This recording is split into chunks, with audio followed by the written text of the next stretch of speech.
Ever since Nintendo dropped the Age of Calamity trailer Untold Chronicles from 100 Years Past, Part 2, fans and theorists have been striving to unveil this cloaked figure's origin and purpose. What an intriguing introduction to a character we have never seen before. When the game was released soon after, expectations for answers to innumerable questions were high.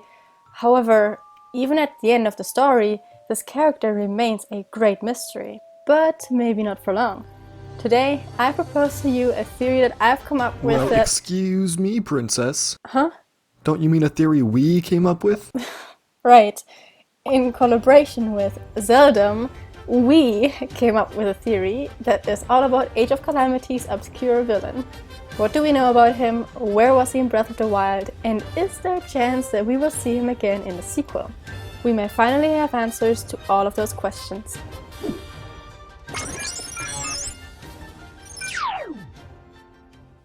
Little is known about Age of Calamity's most discussed character. The game tells us that his name is Astor and describes him as seer, or as referred to in the Japanese version, a fortune teller.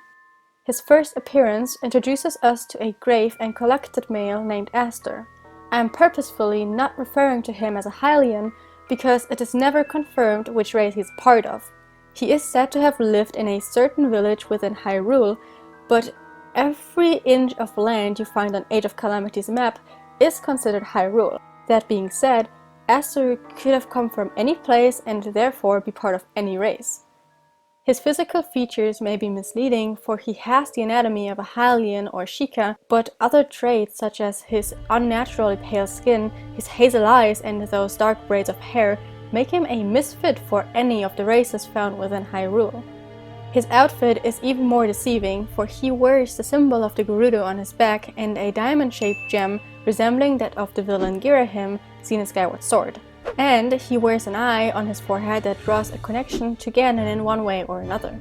Despite the lack of information we have about Astor, a few given facts lead us to believe that he could be one of the extremely rare Gerudo bows.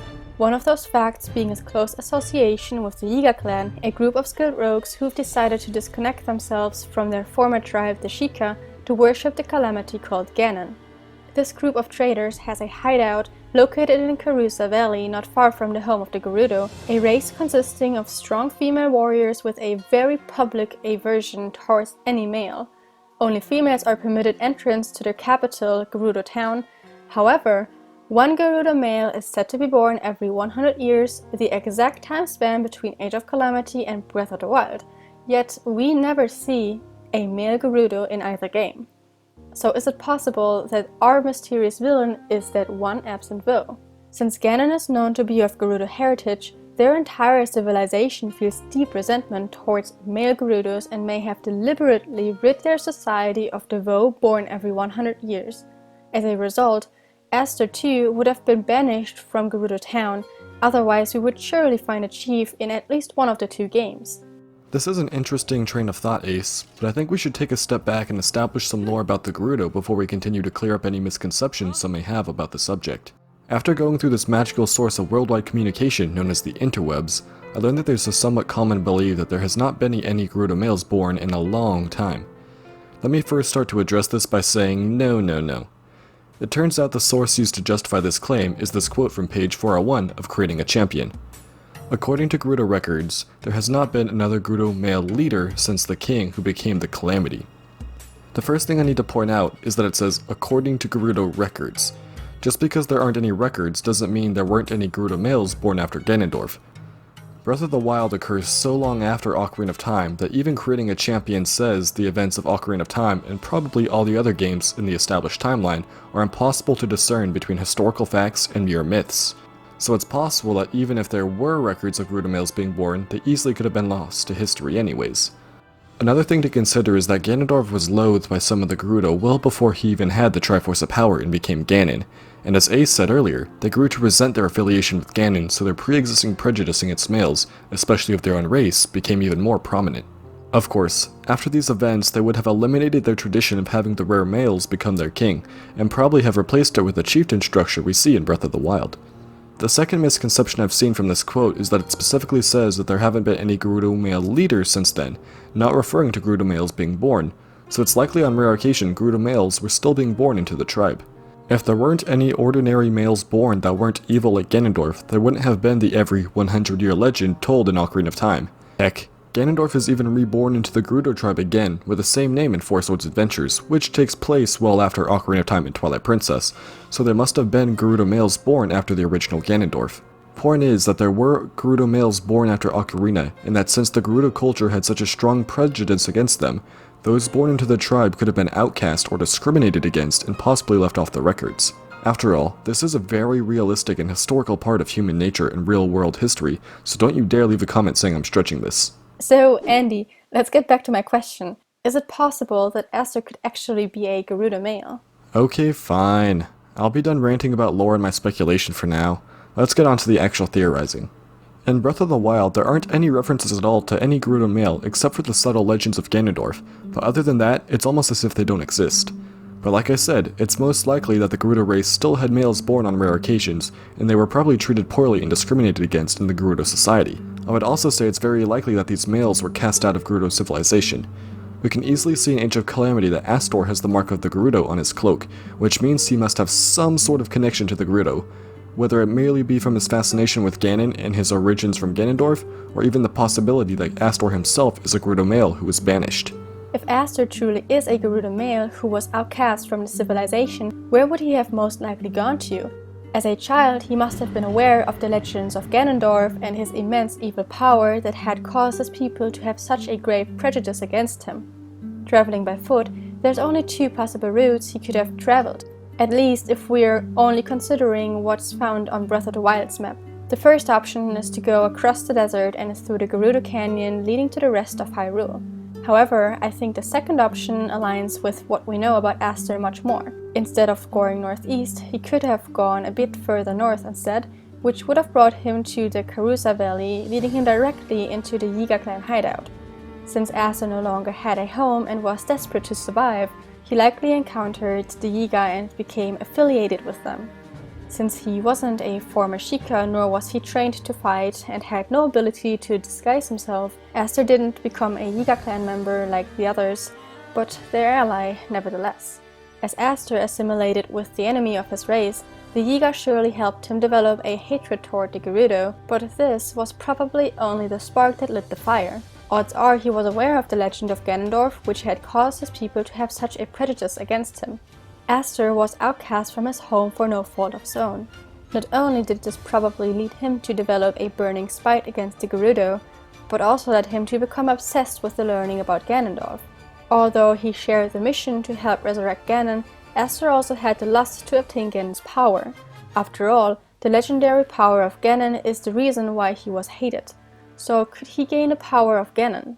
He probably asked himself this very question and thought he could, which would explain why he thought he could rightfully control Calamity Ganon as addressed by Suga. It's important to make note that throughout the Zelda series, we've seen that affiliating with evil magic and having a corrupt heart can actually begin to physically transform someone into a demon, and likewise, gaining a pure heart can turn a demon into a human. In Skyward Sword, there's a demon named Patro who is very friendly, but needs help gaining gratitude crystals to transform into a human. If you'd like to know more about how this can happen, I'll direct you to my Force theories over on my channel to avoid getting off topic. Wink wink. On the other hand, practically any species or race can become a demon if they have become corrupted and willingly delve into black magic. We can see this is the case with Vati from the Minish Cap and Four Swords series. Vati was a Picori apprentice of a wizard named Eslo, but like all villains, develop a lust for power and will do anything to gain more. The Picori have absolutely no resemblance to the demonic humanoid form that Vati appears as in the Minish Cap. Based on this, we know that somehow dabbling in dark magic, or manipulating the anti-force as in my theories, can physically cause someone's appearance to gain the pale or purplish skin, and basically emo appearance just like most other Zelda antagonists such as Girahim, Yuga, Aghanim, and Vati. This explains why Astor has a demonic-like demeanor to him like so many other antagonists in the series and how he developed his obsession with Ganon, but we still need to explain his orb. This orb Astor carries around looks like the technology made by the Sheikah, but why and how does he have that connection? The Sheikah are known for their brilliant research and extensive understanding of technology. Even in the 10,000-year legend, they are said to have taken advantage of machinery in combination with high intelligence and defense skills. However, Their great inventions meant to protect the royal family ironically turned out to be a threat to the kingdom. While most of the Shikai decided to disconnect from their technology to live normal lives, a few abandoned their duties and pledged allegiance to the Calamity. Thus, the once united tribe split into two groups, the Sheikah tribe and the Yiga clan.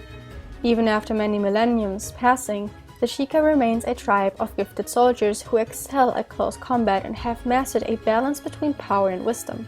As far as fighting techniques go, the same can be claimed about the Yiga clan. They too carried on to exist as a group of skillful fighters who even surpass the Sheikah in stealth, and beyond that, their battle skills include some kind of magic.